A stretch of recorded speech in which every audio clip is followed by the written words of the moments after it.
بسم اللہ الرحمن الرحیم۔ بچوں سے کیا کرنا ہے بھائی؟ کام میں اس لیے کہہ رہا ہوں کہ جہاں بھی عقل کا کنٹرول دل پہ نہیں ہوگا نا، وہاں دل آپ کو برباد کر دے گا۔ تو بچوں میں خود عقل نہیں ہوتی، بچوں کے پاس صرف دل ہی ہوتا ہے، خواہشات ہی ہوتی ہیں۔ عقل کس کی استعمال ہوتی ہے؟ باپ اور ماں کی۔ اگر وہ بھی بچوں کی خواہشات کے آگے ہتھیار ڈال دیں تو تینوں ایک جیسے ہیں، پھر اس کا مطلب اس گھر کے تباہ ہونے میں تھوڑا سا بھی ٹائم باقی نہیں ہے، برباد ہو جائے گا۔ یہ کیسز آ رہے ہیں، ماں باپ کھلا رہے ہیں، پلا رہے ہیں اپنے بچوں کو، کہتے ہیں ہماری سنتے ہی نہیں ہیں۔ میرے پاس تو ہر طبقہ آتا ہے، مالداروں کا بھی، درمیانہ بھی، غریبوں کا بھی۔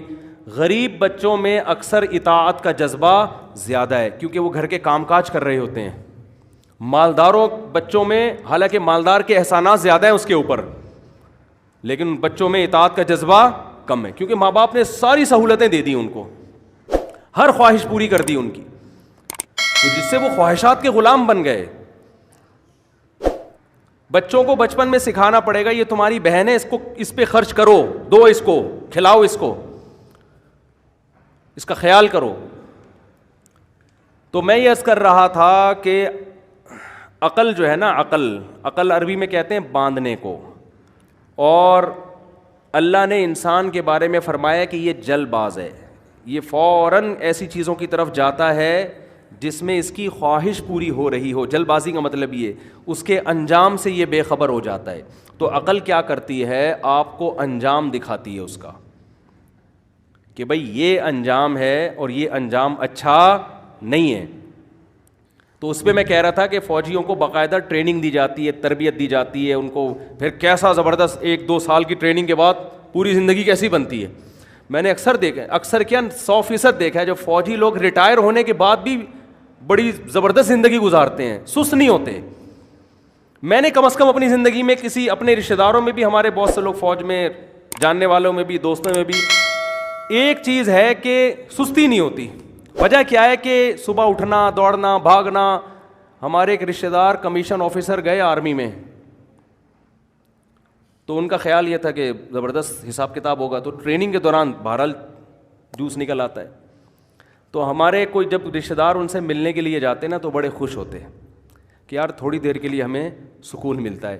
ورنہ کہتے ہیں اصول یہ ہے کہ اگر آفیسر نے کہا نا یہ چیز لے کر آؤ، تو چل کے جانے کی اجازت نہیں تھی، بھاگ کے جانے کا آرڈر تھا، دوڑ کے جاؤ، دوڑ کے لے کر آؤ۔ اگر گھر میں بچوں کو بھی یہی اصول بنا دو، انسان کے بچے بنیں گے کہ نہیں بنیں گے؟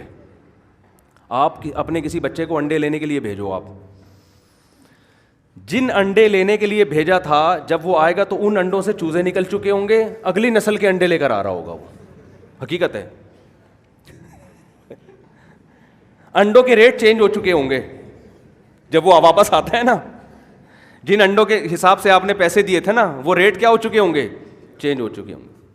وہ اتارو گے آلو تو اتنے روپے کلو ہیں، آدمی کہے گا یار میں نے تو اس حساب سے بھیجا تھا۔ بھائی وہ ٹائم اتنا ہو چکا ہے، ایسے سست چل رہے ہیں۔ میں تو نوجوانوں کو دیکھتا ہوں، پارک میں دیکھتا ہوں نوجوانوں کو کیسے چل رہے ہوتے ہیں۔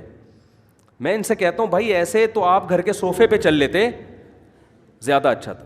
نہ چل سکتے ہیں، نہ دوڑ سکتے۔ یہ حکومت کی نہیں ہے، یہ کس کی ہے؟ یہ والدین کی ذمہ داری ہے۔ اکثر میں اس موقع پر ایک واقعہ سناتا ہوں۔ ہم دارالفتاء والارشاد ناظم آباد میں پڑھا کرتے تھے نا، تو ہمارے سامنے ایک بیکری تھی، اس میں پنجاب کے لوگ تھے، لاہور کے۔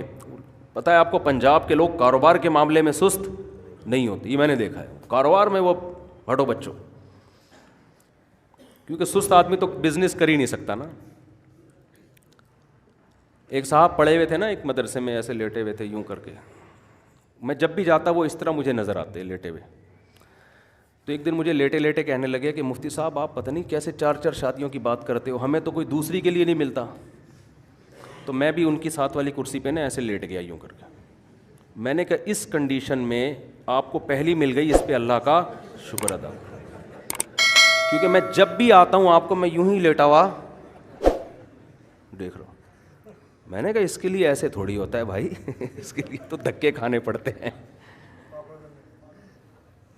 اور بسکٹ کو چائے میں ڈبو ڈبو کے کھانے سے احتراز کرنا پڑتا ہے، رشتے مانگنے جانا پڑتا ہے، دفتروں میں جانا پڑتا ہے، بیٹھے بیٹھے تھوڑی ہو جاتی ہے۔ شادی دفتروں میں جاؤ, ادھر جاؤ ادھر جاؤ, پتہ کرو, بیوہ عورتیں, طلاق یافتہ عورتیں, گھومو پھرو, چلو پھرو, لوگ بھی ترس کھائیں گے کہ یار دے دو اس بیچارے کو. میں نے کہا آپ جب بھی آؤ ادھر لیٹے ہوئے, یار شادی نہیں ہو رہی. میں نے کہا اس سے جو ہے وہ بھاگ جائے گی, کرتا ہی کچھ نہیں ہے, پڑا رہتا ہے.